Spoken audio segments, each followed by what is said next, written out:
اعوذ باللہ من الشیطان الرجیم بسم اللہ الرحمن الرحیم وَأَنْكِحُوا الْأَيَامَ مِنْكُمْ اور نکاح کر دو جو تم میں سے بغیر نکاح کے ہوں، وَالصَّالِحِينَ اور نیک ہیں، مِنْ عِبَادِكُمْ تمہارے غلاموں میں سے، وَإِمَائِكُمْ اور باندھیوں میں سے، یکونوا فقراء اگر وہ محتاج ہوں گے، یغنیہم اللہ تو غنی کر دے گا اللہ انہیں، من فضلہ اپنے فضل کے ساتھ، واللہ واسع علیم اور اللہ تعالی بڑی وسعت والا، علیم جاننے والا ہے، غنی کرنے والا اور وسعت دینے والا، برکت دینے والا وہی۔ وَلْيَسْتَعْفِفِ الَّذِينَ وَلْيَسْتَعْفِفْ اور چاہیے کہ گناہ سے بچیں، الَّذِينَ وہ لوگ، لا یجدون نکاح جو نہیں پاتے نکاح کی طاقت، جو نکاح کی طاقت صلاحیت نہیں رکھتے، تو وہ بچتے رہیں، حتی یغنیہم اللہ یہاں تک کہ غنی کر دے اللہ تعالیٰ ان کو۔ جب تک استطاعت نہیں ہے، طاقت نہیں ہے، صبر سے کام لے تو اللہ تعالیٰ انہیں غنی کر دے گا، من فضل ہی اپنے فضل سے، والذین اور وہ غلام، یبتغون جو چاہتے ہیں، الکتاب مکاتبت، مما ملکت ایمانکم ان میں سے جن کے مالک ہیں تمہارے دایات، فکاتبوہم بس تم ان کو مکاتب بنا لو، ان علمتم فیہم خیرا اگر جانتے ہو تم ان میں کوئی بلائی، کوئی خیر، سمجھدار ہے، سمجھتے ہو کہ کمائی کر کے بدلے کتابت ادا کر دیں گے تو ان کو مکاتب بنا لو۔ تو فکاتبوہم بس تم ان کو مکاتب بنا لو، ان علمتم فیہم خیرا اگر جانتے ہو تم ان میں کوئی بلائی، وآتوہم اور دو ان کو، من مال اللہ اللہ تعالیٰ کے مال سے، اللہ نے جو مال تمہیں دیا اس میں سے ان کو بھی دے دو، الذی آتاکم جو اللہ نے تمہیں دیا ہے، ولا تکرہوا اور نہ مجبور کرو، فتیاتکم اپنی باندھیوں کو، علی البغاء برائی پر، ان اردنا تحسنا جبکہ وہ ارادہ بھی رکھتی ہیں پاک دامنی کا، لتبتغوا تاکہ تم تلاش کرو، عرض الحیات الدنیا دنیا کی زندگی کا سامان، وَمَن یکرہہن اور جو ان کو مجبور کرے گا، فإن اللہ پس بے شک اللہ تعالی، من بعد اکراہہن ان کے مجبور کیے جانے کے بعد، غفور الرحیم بخشنے والا، رحم کرنے والا ہے۔ وَلَقَدْ أَنزَلْنَا إِلَيْكُمْ اور البتہ تحقیق ہم نے نازل کی تمہاری طرف، آیات مبینات کھلی آیتیں، ومثلا اور مثالیں، من الذین خلو ان لوگوں کی جو گزر چکے ہیں، من قبلکم تم سے پہلے، وموعظۃ اور نصیحت، للمتقین پرہیزگاروں کے لیے۔ بس لکھیے سورۃ النور درس نمبر 11۔ آج کے سبق کا عنوان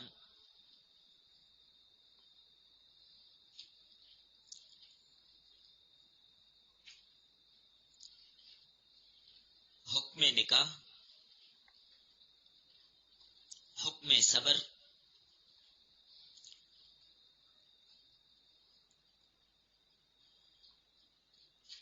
حکم مکاتبت اور معاونت مملوک،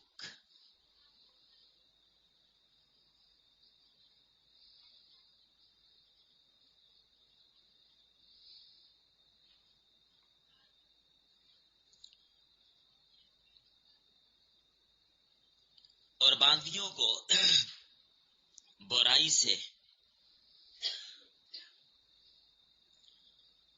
دور رکھنے کا حکم،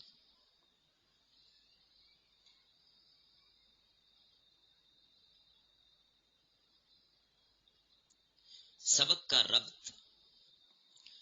گزشتہ سبق میں انسداد نکاح، انسداد بدکاری کے اسباب بیان کیے تھے۔ ابھی نکاح کا حکم دیا جا رہا ہے جو بدکاری سے بچنے کا بہترین ذریعہ ہے اور عفت اور پاک دامنی کا سامان مہیا کرتا ہے۔ تو اس لیے فرمایا کہ جو مرد یا عورت غیر شادی شدہ ہیں اور وہ شادی کی عمر کو پہنچ چکے ہیں، تو یہاں پر دو حکم بیان فرمائے۔ ایک حکم تو یہ کہ جب نکاح کی استطاعت ہو تو ان کا نکاح کیا جائے، اور دوسرا حکم اگر نکاح کی طاقت استطاعت نہیں ہے، صلاحیت ابھی نہیں ہے، تو صبر کیجیے۔ تو یہ اس سورت کا 7واں اور 8واں حکم ہوا۔ نکاح کرنا 7واں حکم، اور اگر طاقت اور استطاعت نہیں ہے تو صبر کرنا، یہ 8واں حکم۔ تو یہاں پر 7واں اور 8واں حکم بیان کیے جا رہے ہیں۔ تو پہلا حکم یہ دیا آج کے سبق میں کہ جب نکاح کی استطاعت ہے تو ان کا نکاح کیا جائے۔ وَانْكِحُوا الْأَيَامَ مِنْكُمْ، جو بے نکاحے ہیں، جن کا نکاح نہیں ہوا، ان کا نکاح کرو۔ تمہارے غلاموں میں سے ہیں یا تمہاری باندیوں میں سے ہیں، ان کا تذکرہ بھی آگے آئے گا، لیکن یہاں پر عام طور پر جن کے نکاح ابھی نہیں ہوئے ان کا تذکرہ کیا گیا۔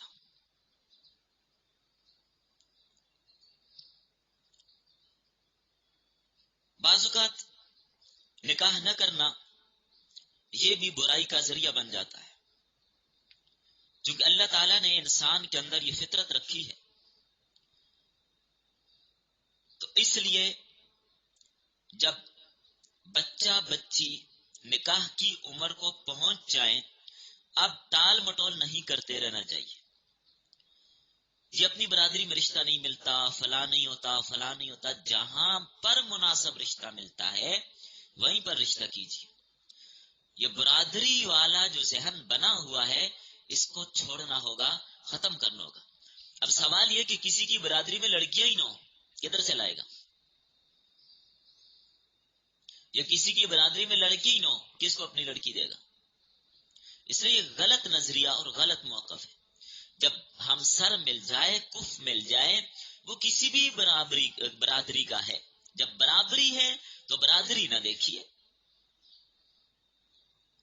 اور پھر اس میں یہ بھی نہ دیکھیے کہ بھائی وہ مالدار ہیں نہیں ہیں کیا ہیں، اس کا تذکرہ بھی اسی آیت میں کیا گیا۔ اگر فقیر ہیں تو اللہ اپنے فضل سے غنی کر دے گا، نکاح کر دیجیے۔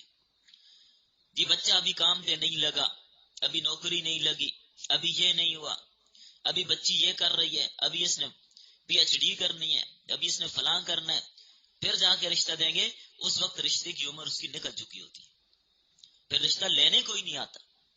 ایک تو یہ ہے کہ رشتہ ہو نہیں رہا، کوئی اور اسباب ہے، رکاوٹ ہے، اپنی طرف سے کوششیں جاری ہیں، پھر بھی نہیں ہو رہا، تو اس میں کوئی گناہ نہیں ہے، کیونکہ بندے کے اپنے اختیار میں تو نہیں ہے، لیکن کوشش ہی نہ کرنا یہ غلطی ہے، یہ غلطی ہے۔ لہذا بچہ جب بالغ ہو جائیں تو ماں باپ کو فکر ہونی چاہیے کہ ان کا فریضہ ادا ہو جائے. اور یہ بھی نہیں دیکھنا چاہیے ایک اور چیز کہ پہلے ہم بڑی کی کریں گے، ابھی بڑی کی منگنی نہیں ہوئی، چھوٹی کی منگنی کے لیے لوگ آئے بیٹھے گئے تھے، نہیں جی ابھی تک بڑی کی نہیں ہوئی، ہم نہیں دے سکتے. اب انہوں نے کہیں اور کر دینی ہے، مسئلہ حل ہو گیا کلیئر. اگرچہ ان کو لڑکا پسند ہے، فیملی پسند ہے، خاندان پسند ہے، سب کچھ ہے، لیکن کہتے ہیں ابھی بڑی کی نہیں ہوئی، جب تک وہ نہیں ہم نہیں کریں گے. اب بڑی کی 4-5 سال نہیں ہو رہی، آپ اس کی بھی نہیں کر رہے. شریعت کا حکم دیکھیے، جس کا کف مل جائے، جس کا رشتہ مل جائے اس کا کر دیجیے. کوئی بات نہیں ہے کون بڑا ہے کون چھوٹا ہے. ابھی آپ بڑی چھوٹی دیکھیں گے، بڑا چھوٹا دیکھیں گے تو یہ جو صحیح ہو رہا ہے یہ بھی ہاتھ سے جائے گا. بات سمجھ آ گئی آپ کو؟ تو اس میں کوئی ایسی بات نہیں ہے، جس کا رشتہ ہو رہا ہے اس کا تو کیجیے، کوئی عرض نہیں ہے، اس میں کچھ بھی نہیں ہوتا اس میں. ہاں ٹھیک ہے، پہلے نمبر پہلی باری حق بڑی کا ہے، بڑے کا ہے، لیکن رشتہ نہیں مل رہا مناسب تو اس کی وجہ سے دوسرے کو بھی انتظار کروائیں گے، دوسرے کا بھی نہیں کریں گے، اس کو بھی روک کے رکھیں گے. اس کا 5 سال نہ ملے، 10 سال نہ ملے، اس کا بھی نہیں دیں گے. یہ غلط موقف ہے. اگر کسی کے پاس دلیل ہے تو بتائے. بات سمجھ آ رہی ہے آپ کو یا نہیں آ رہی؟ تو اس لیے اللہ تعالیٰ نے حکم دیا کہ اللہ نے ایک فطرت رکھی ہے، تو جب بلوغت کو پہنچ جائیں، مناسب رشتہ مل جائے، اب اس میں تاخیر نہ کیجیے، کر لیجیے. اور اللہ تعالیٰ سے ساتھ ساتھ مانگتے بھی رہنا چاہیے. تو اسی لیے حکم دیا. ایاما، ایم کی جمع ہے، ایم کا معنی ہے جس کا نکاح نہ ہوا ہو. یہ مرد پر بھی بولا جاتا ہے، عورت پر بھی بولا جاتا ہے، تو معنی ہوگا جن کے نکاح نہیں ہوئے ان کے نکاح کرا دو، ان کے نکاح کرا دو، یہ مطلب ہے. من عبادکم، جو نیک ہیں تمہارے غلاموں میں سے. یہ نہ خیال کرو کہ یہ غلام ہے وہ بھی انسان ہے، ان کا بھی نکاح کرا دو. وَإِمَائِكُمْ، اور لونڈیوں میں سے ان کا بھی نکاح کرا دو تاکہ برائی پیدا ہی نہ ہو. تو یہ تمام اصول اللہ تعالیٰ نے ہمیں قرآن میں بتائے، اگر ان پر عمل ہو تو برائی کی نوبت ہی نہ ہے. اب اگلا سوال یہ پیدا ہو رہا تھا کہ لڑکی کے پاس کچھ بھی نہیں ہے، بیوی کو کھلائے گا کہاں سے؟ عام طور پہ یہ سوال ہوتے ہیں نا.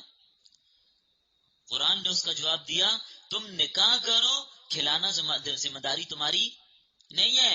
ان یکونوا فقراء، اگر وہ محتاج ہوں گے جن کا تم نے نکاح کرنا ہے، اللہ کا وعدہ ہے یغنیہم اللہ من فضلی، اللہ اپنے فضل سے غنی کر دے گا.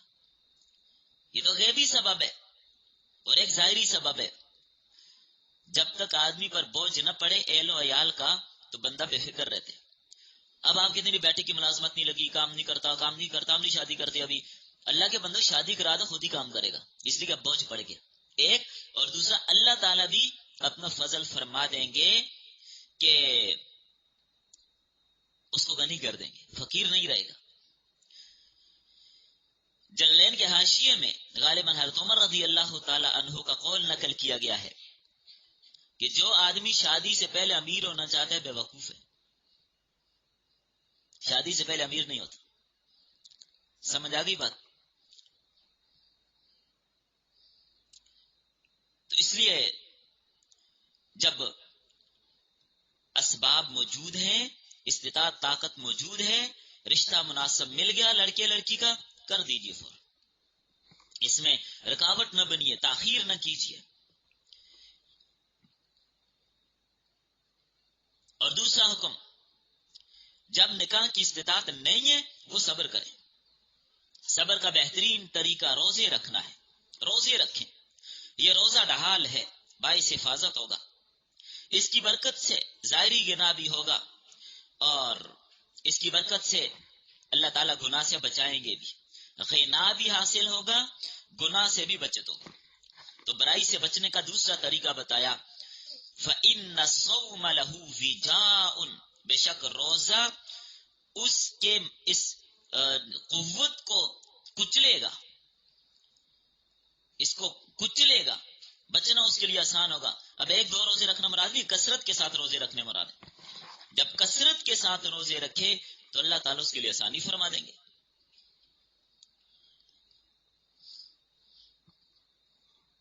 اور اس میں دوسری بات، جو بھی مجرد ہے، غیر شادی شدہ ہے، چاہے مرد ہے چاہے عورت، کمارا ہے یا شادی کے بعد طلاق ہو گئی یا وفات ہو گئی، تو ان کا نکاح کر دو، اس میں کوئی حرج کی بات نہیں ہے.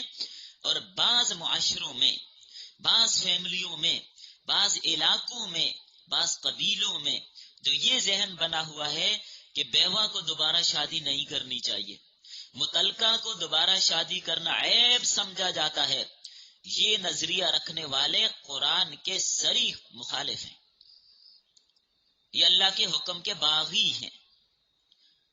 یہ کہنا یہ چاہتے ہیں کہ اللہ نے جو کہا ہے نا یہ غلط کہا ہے، ہم ٹھیک کہنا چاہتے ہیں. جو متعلقہ یا بیوہ کو دوبارہ نکاح کرنا معیوب جانتے ہیں، یہ قرآن کی اس آیت کو معیوب جانتے ہیں. جو قرآن کو عیب سمجھے وہ مسلمان ہو سکتا ہے. کافر ہونے کے لیے سر پہ سینگ نہیں لگتے. اللہ تعالیٰ کے کسی حکم کو ناقص جاننا، اللہ کے کسی حکم کو معیوب جاننا، اس کو عیب سمجھنا، کیا یہ سمجھنے والا مسلمان رہے گا؟ دھواں والا ذہن لے کر اپنے اوپر سوار کر دیا بعض بوڑھوں نے اور بوڑھی خواتین نے کہ اگر کوئی بچی یا بچہ، خصوصاً بچی بیوہ ہو گئی، متعلقہ ہو گئی، اب اس کی شادی کا نام تو کوئی لے کے دیکھے کہ نہیں اب شادی کوئی نہیں کرنی. یہ بہت غلط موقف اور غلط نظریہ ہے. اسی لیے رسول اللہ صلی اللہ علیہ وسلم نے زیادہ تر جو شادیاں کی بیوہ اور متعلقہ خواتین سے کی، تاکہ بعد میں آنے والے لوگ اس کو عیب نہ جانے، اس کو عیب نہ سمجھے.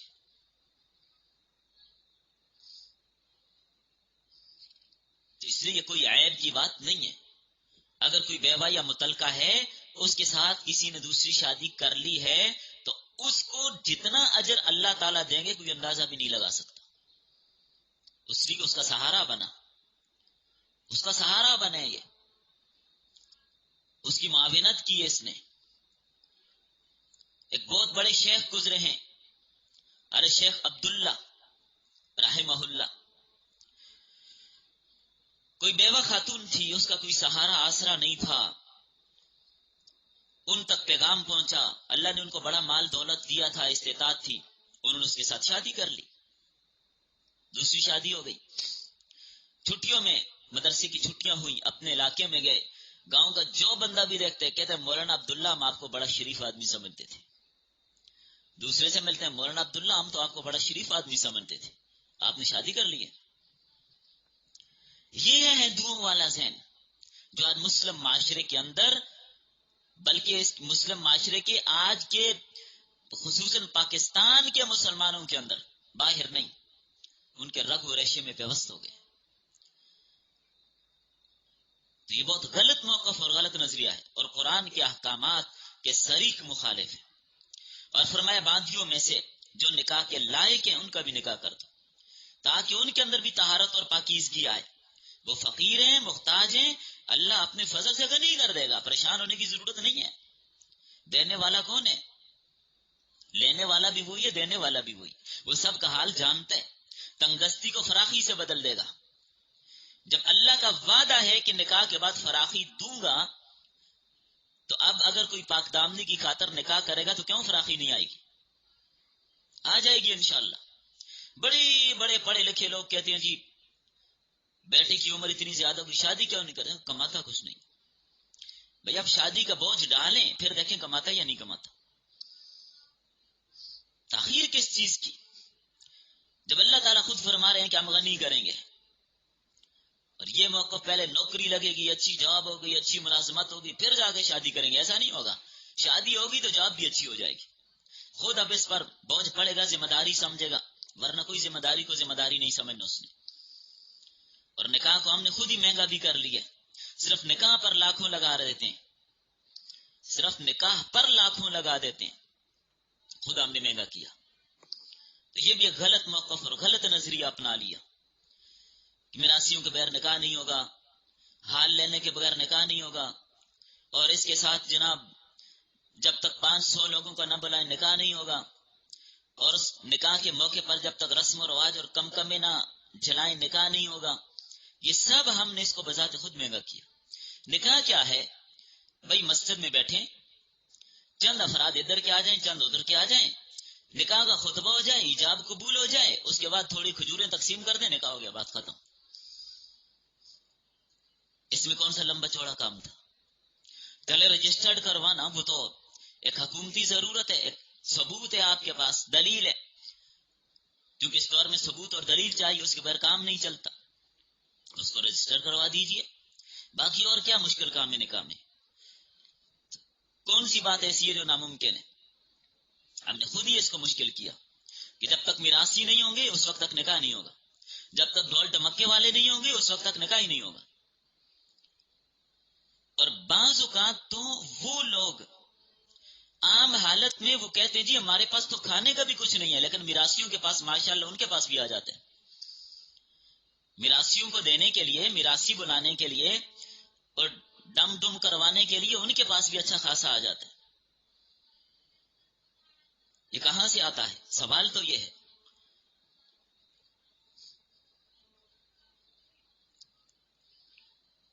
تو اس سے بچیے. نکاح بالکل آسان ہے، اس کو مشکل نہ کیجیے. جب ہم آسان چیز کو خود مشکل بنائیں گے تو پریشانی تو بنے گی. اور اس میں ایک اور چیز، اس بات میں بھی کوئی عرض کی بات نہیں ہے، اگر لڑکی والوں کو کسی جگہ کوئی مناسب رشتہ نظر آیا ہے لڑکے والوں کا، ان کے ذہن میں نہیں ہے، تو ان کو اشاروں کنایوں میں یا کسی کے ذریعے سے بتا سکتے ہیں، پیغام دے دیجیے، اس میں کوئی عرض کی بات نہیں ہے. ہمارے یہاں اس چیز کو بھی عیب سمجھا جاتا ہے کہ لڑکی والے لڑکے والوں کو بتائیں. ایسے ہی ہے نا، لڑکے والے آئیں گے تو پھر ہم رشتہ دیں گے. بھائی لڑکے والوں کے ذہن میں ہی نہ ہو، پھر ادھر اس کہیں اور رشتہ ہو جائے، وہ بھی چلا گیا، پھر تو ان کو اشاروں کنایوں میں کسی ذریعے سے، کسی کے ذریعے سے ان کو بتا دیجئے، آگاہ کر دیجئے. اس میں کوئی عیب کی بات نہیں ہے.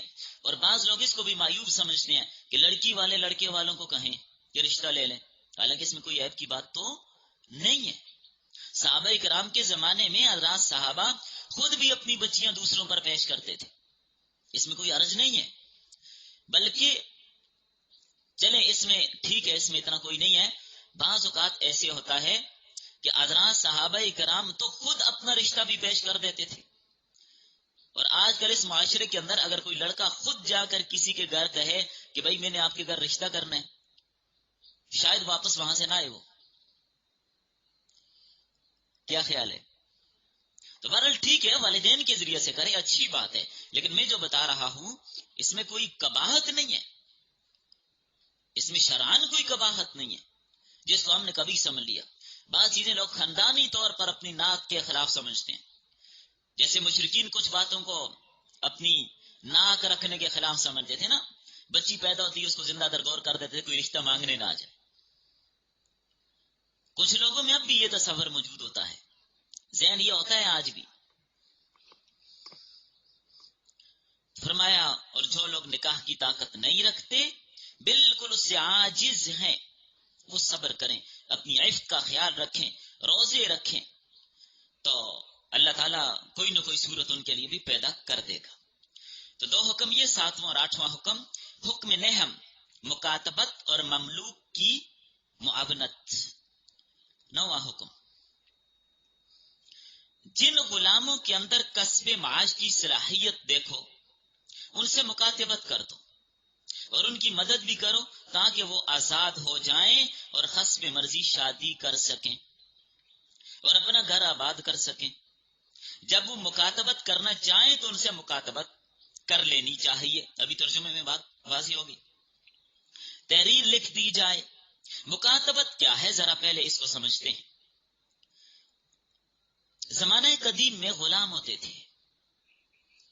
ابھی تو چونکہ معاہدہ ہے کہ جنگوں میں یا کسی صورت میں کسی کو غلام نہیں بنایا جائے گا، تو اسلام نے تو صرف اسی صورت کو باقی رکھا ہے کہ جنگ کے دوران غیر مسلموں کے لڑکے لڑکیاں جو مسلمان مجاہدین کے ہاتھ لگ جائیں ان کو غلام اور باندیاں بنائیں گے، وہ ان کی خدمت کریں گے، ان کے پاس رہیں گے.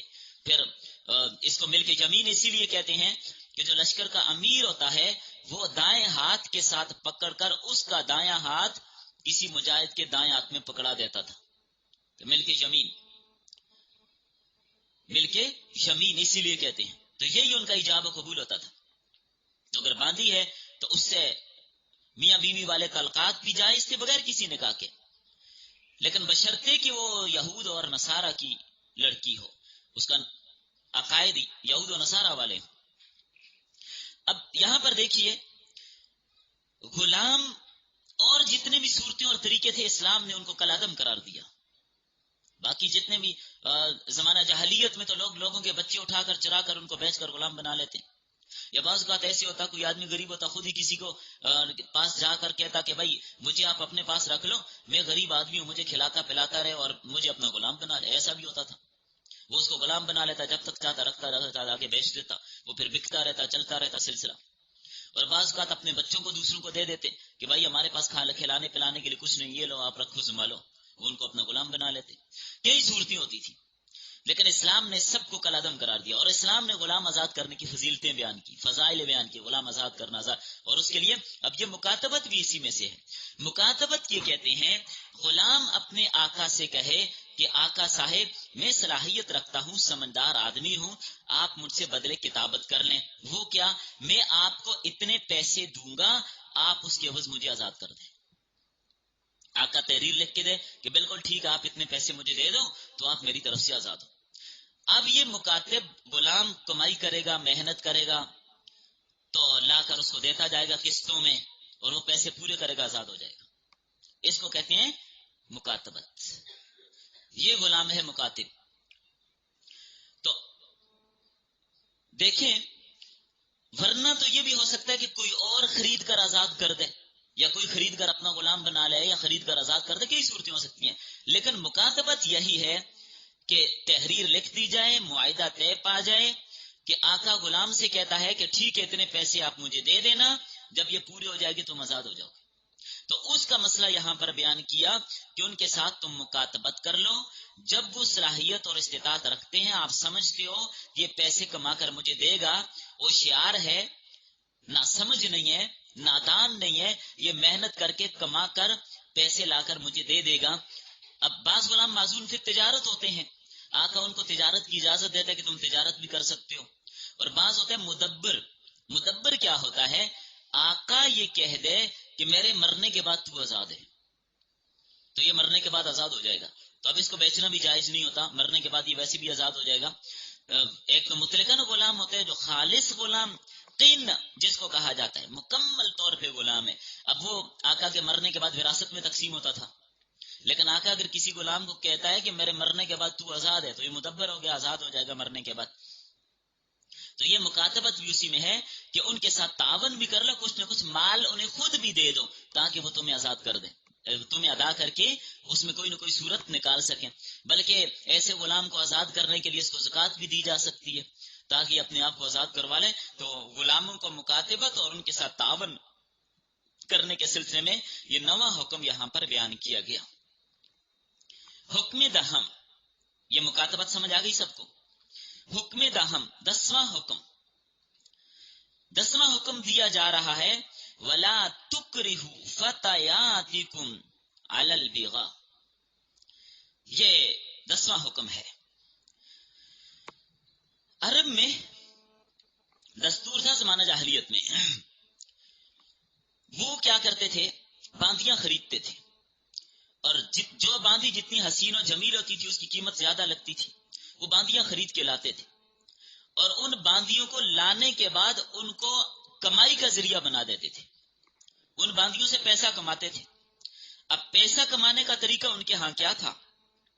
اب ایک طریقہ تو یہ تھا جو یہاں پر اس کو سمجھنے کی کوشش کرے. ایک طریقہ پیسہ کمانے کا ان کے ہاں یہ تھا کہ ان باندیوں سے گناہ کا کام کرواتے تھے، اور اس پہ وہ ٹھیکا کرتے تھے ان کے ساتھ کہ مہینے کے تم نے ہمیں اتنے پیسے دینے. اب وہ باندیاں مجبور ہو جاتی، ان کو مجبور کر دیا جاتا، ان کے ساتھ جبر و ستم کیا جاتا. تو اس طرح پیسہ کمانے کا ایک ناجائز طریقہ انہوں نے اپنایا ہوا تھا. ٹھیکہ کرتے تھے کہ تم جسم فروشی کرو، ہر مہینے میں اتنے پیسے لا کر آپ نے ہمیں دینے ہیں، یہ کہا جاتا تھا انہیں۔ تو اس آیت کے اندر اسی کا تذکرہ کیا،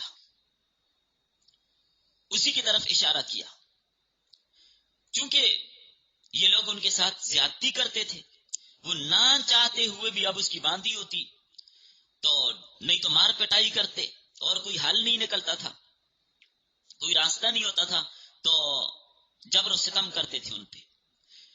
تو ان کے بارے میں یہاں پر حکم بیان کیا کہ ان سے ناجائز کام نہ کرو۔ شان نزول میں بعض مفسرین نے یہ واقعہ لکھا ہے، عبداللہ بن ابی مدینہ کے منافقوں میں رئیس المنافق جس کو کہتے ہیں، 6 یا 7 باندیاں اس نے رکھی ہوئی تھی،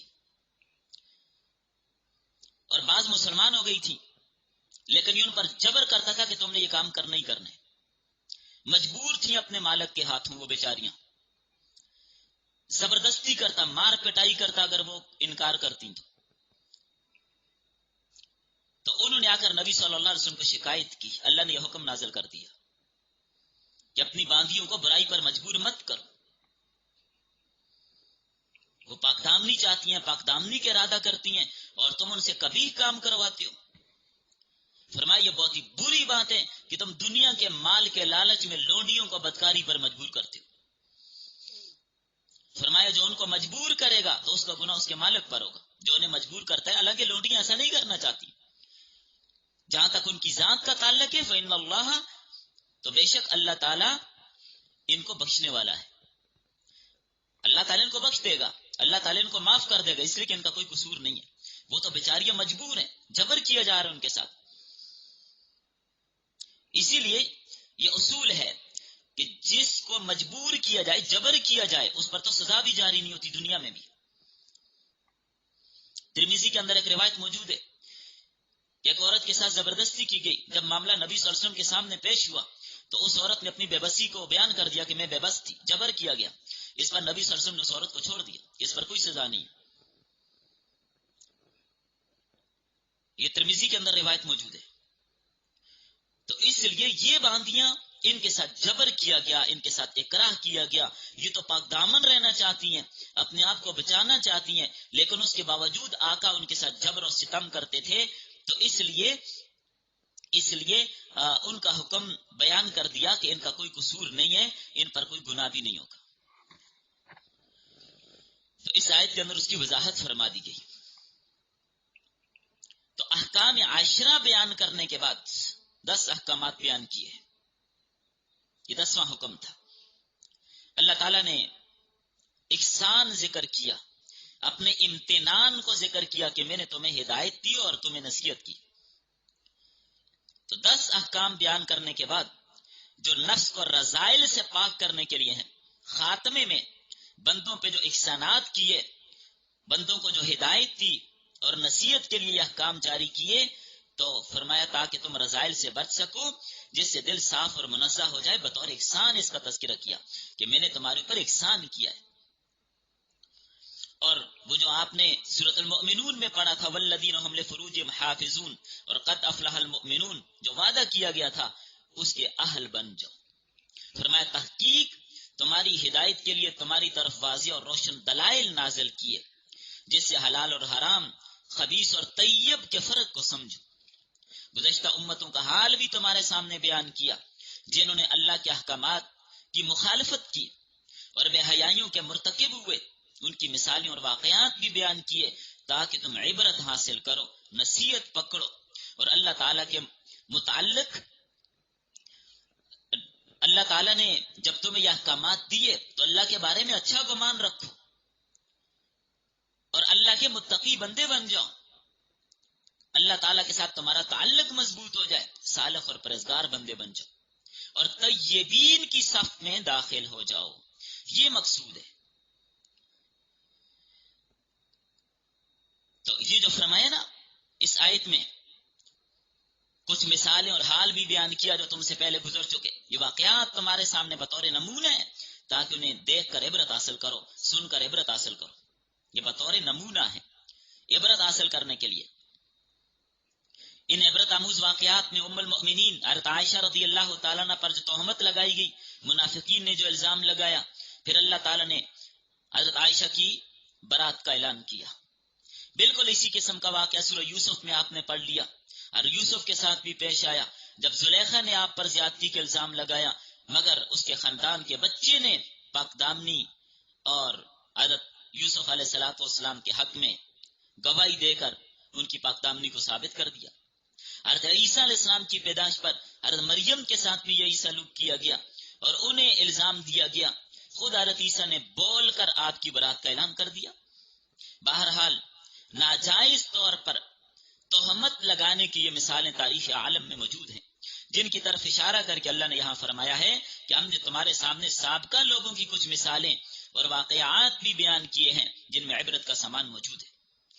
وَمَوْعِدَةٌ لِّلْمُتَّقِينَ، متقیوں کے لیے نصیحت بھی ہے۔ تو اس قانون کے ذریعے لوگوں کو تنبیہ کی گئی کہ خبردار کسی بے گناہ پر تہمت نہ لگانا، اگر ایسا کرو گے تو قانون کی روح سے سزا کے مستحق ٹھہرو، جس سے دنیا میں بھی رسوائی ہوگی، اور اگر توبہ نہیں کرو گے تو آخرت کے عذاب میں بھی مبتلا ہو جاؤ گے۔ چلیں بس یہاں پہ ایک دو باتیں اور سمجھ لیجیے۔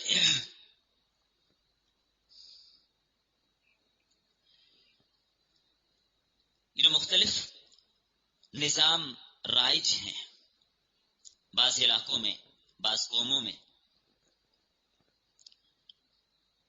غلامی کے حوالے سے اسلام پر جو اعتراضات کیے جاتے ہیں کہ بھئی اسلام نے غلام بنانے کا حکم کیوں دیا؟ سوال یہ ہے، کوئی ایک ایسی آیت، کوئی ایک ایسی حدیث دکھا دیجئے جس میں یہ ہو کہ اسلام نے غلام بنانے کا حکم دیا۔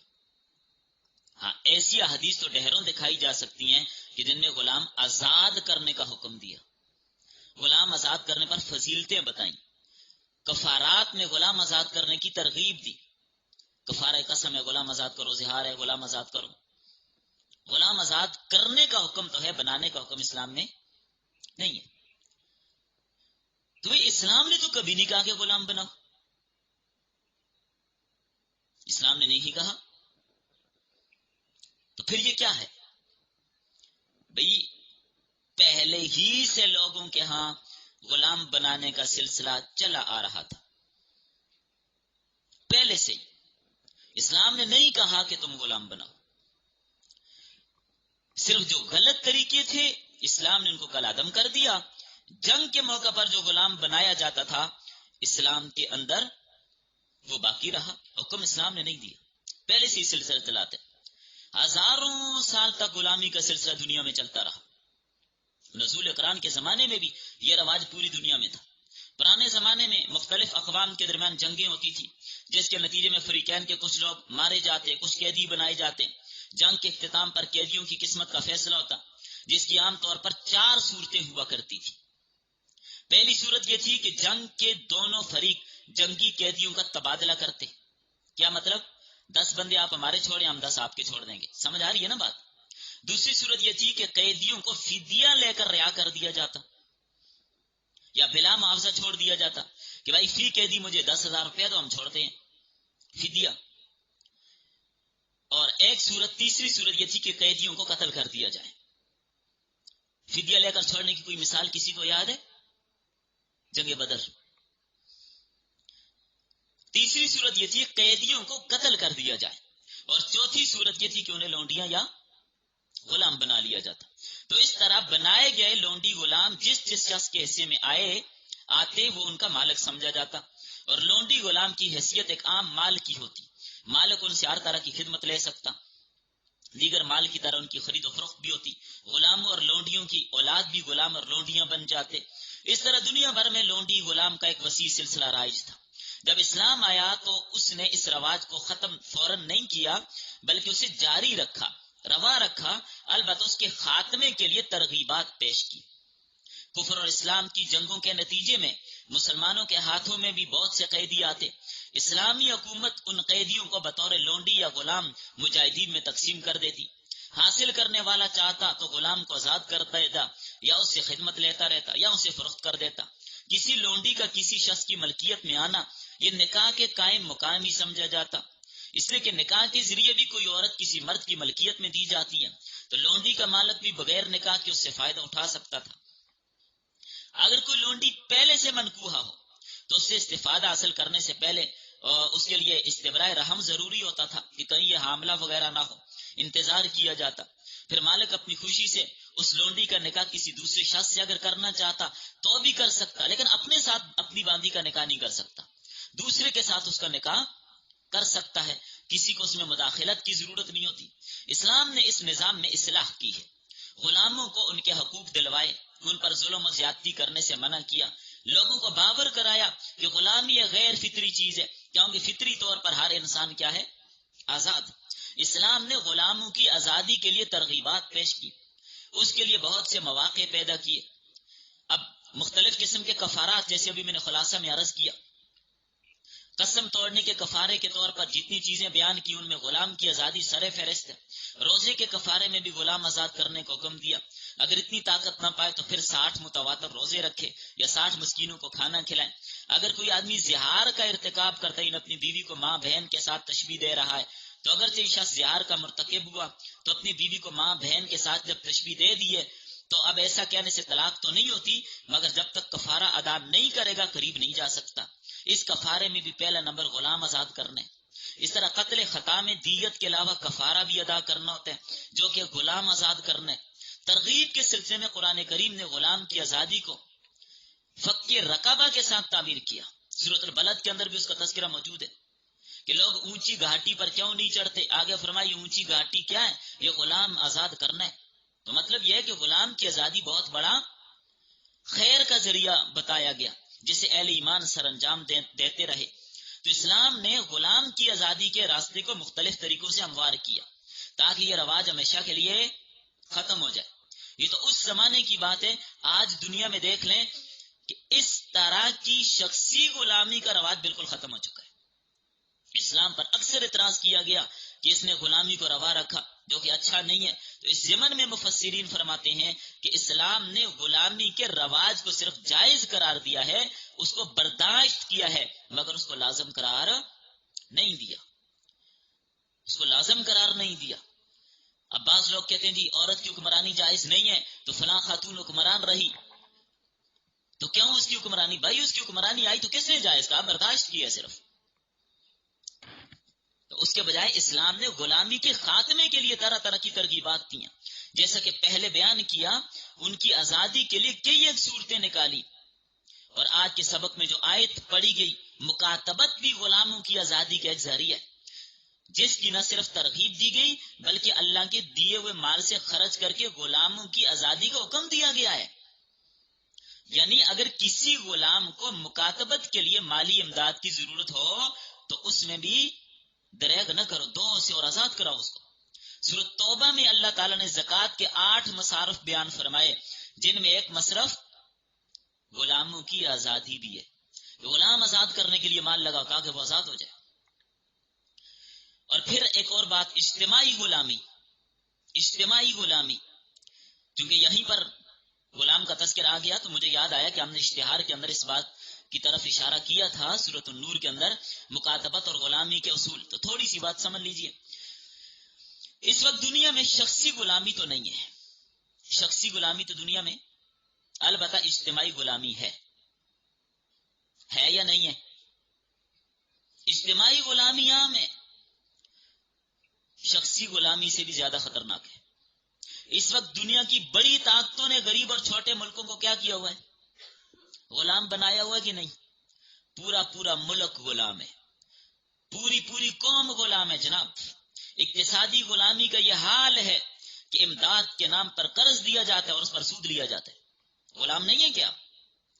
آج ہم دنیا میں دیکھ رہے ہیں مقروض ملک اس جال میں اس قدر جکڑے جا چکے ہیں کہ اب انہیں صرف سود کی ادائیگی کے لیے ہر سال اربوں ڈالر کے نئے قرضے لینے پڑتے ہیں، جس کا نتیجہ یہ ہے کہ جو ملک ایک دفعہ اقتصادی غلامی میں جکڑا گیا وہ کبھی بھی اس سے چھٹکارا حاصل نہیں کر سکتا جب تک یہ سودی معاملات نہیں ختم ہوں گے۔ ہر آنے والے دور میں قرضوں پر انحصار کیا جاتا ہے، جس کا نتیجہ ظاہر ہے کہ کروڑوں ڈالر کیا اربوں ڈالر کا ملک مقروض ہو جاتا ہے۔ کوئی بھی غریب ملک ہو، جال سے نکلنے کی کوئی صورت نظر نہیں آتی۔ ابھی تو غریب ملکوں کا بجٹ بھی ان بڑی طاقتوں کے مشورے سے بنتا ہے، کس کے بجٹ میں کیا رکھنا ہے۔ سیاسی غلامی کا بھی یہی حال ہے۔ ہر زیر دست ملک جو دوسروں کی غلامی میں جکڑا ہوا ہے، زبردست طاقتوں کا سیاسی غلام ہے۔ کسی کو اتفاق نہیں ہے تو نہ ہو، بات میری 100% ٹھیک ہے۔ اوپر والوں کی مرضی کے بغیر کچھ کر نہیں سکتے، کچھ کسی کی چلتی نہیں، بڑی طاقتوں کے مشورے کے مطابق سارا کچھ طے ہوتا ہے۔ اگر کوئی غریب ملک اپنی پالیسی بنانا چاہے تو اس کی امداد روک کر اسے ہر بات ماننے پر مجبور کیا جاتا ہے کہ نہیں کیا جاتا؟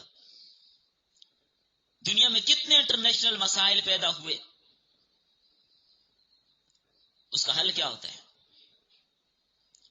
اس کا حل وہی ہوتا ہے جو حل بڑی طاقتیں مجبور کر کے کرواتی ہیں۔ UN ہو یا جو بھی ہو، غریب ملکوں کا کوئی پرسان حال نہیں ہے۔ عرب ممالک اگرچہ اقتصادی طور پر طاقتور ہیں، لیکن اس کے باوجود وہ بھی بڑی طاقتوں کے نیچے ہیں۔ اس وقت دولت ان کی بڑی طاقتیں کھا رہی ہیں۔ سعودیہ کی دولت کون کھا رہے ہیں؟ عراق کی دولت کون کھا رہے ہیں؟ عربوں کے حق میں بھی کوئی قرارداد پیش ہو جائے تو بڑی طاقت ہونے کے ناطے اس کو بھی کیا کر دیا جاتا ہے؟ ردی کی ٹوکری میں پھینک دیا جاتا ہے۔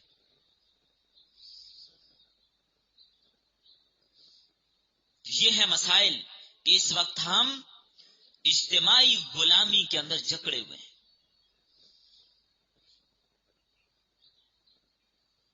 مذاہب کو بگاڑنے کی کوششیں کی جا رہی ہیں، مصنوعی رکاوٹیں کھڑی کر دی جاتی ہیں، خصوصاً مسلمانوں کو تختہ مشق بنایا جاتا ہے۔